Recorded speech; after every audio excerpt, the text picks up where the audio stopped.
தமிழகத்தில் டெல்டா உட்பட 11 மாவட்டங்களில் மிதமான மழைக்கு வாய்ப்பு.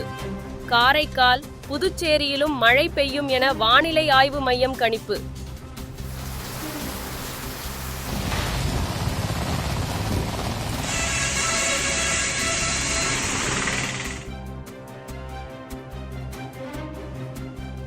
சென்னை கடற்கரை தாம்பரம் புறநகர் ரயில் சேவை இன்று மாலை 5 மணி வரை ரத்து. பராமரிப்பு பணிகள் நடைபெற உள்ளதாக ரயில்வே நிர்வாகம் விளக்கம். தனது கல்யாணம் தொடர்பான ஆவணப்படத்தில் நானும் ரவுடிதான் படம் தொடர்பான காட்சிகளை பயன்படுத்த அனுமதிக்காத தனுஷுக்கு நயன்தாரா கண்டனம். தனுஷின் பழிவாங்கும் நடவடிக்கையால் பாதிக்கப்பட்டுள்ளதாக அறிக்கை.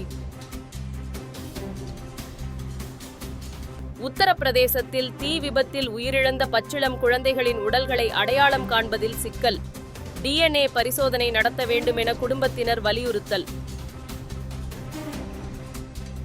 வந்தே பாரத் ரயிலில் வழங்கப்பட்ட உணவில் வண்டு இருந்தது தொடர்பாக தெற்கு ரயில்வே நடவடிக்கை. உணவு விநியோகம் செய்த நிறுவனத்திற்கு 50,000 ரூபாய் அபராதம். மணிப்பூரில் முதலமைச்சர், அமைச்சர்கள் வீடுகள் மீது தாக்குதல். அமைதியை மீட்டெடுக்க பாதுகாப்பு படையினருக்கு உள்துறை அமைச்சகம் உத்தரவு. இந்தியாவின் அதிநவீன தகவல் தொடர்பு செயற்கைக்கோளான GSAT-20 அடுத்த வாரம் விண்ணுக்கு பாய்கிறது. அமெரிக்கா SpaceX ராக்கெட் மூலம் ஏவ திட்டம்.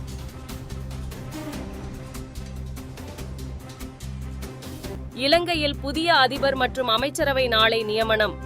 புதிய நாடாளுமன்றத்தின் முதல் கூட்டத்தொடர் வரும் 21ஆம் தேதி தொடக்கம். அமெரிக்க அதிபர் ஜோ பைடனைப் போல பிரதமர் மோடியும் நினைவாற்றலை இழப்பதாக ராகுல் காந்தி விமர்சனம். தன்னை இட ஒதுக்கீட்டிற்கு எதிரானவன் என கூறியதற்கு கண்டனம்.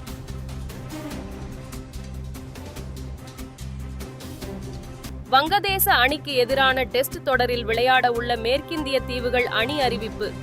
வரும் 22ஆம் தேதி இரு அணிகளுக்கு இடையேயான முதல் டெஸ்ட் போட்டி தொடக்கம் என தகவல்.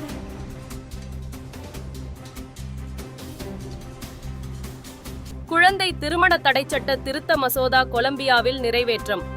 அந்நாட்டின் காங்கிரஸ் கட்சி உறுப்பினர்கள் ஆதரவாக வாக்களித்ததால் மசோதா நிறைவேற்றம்.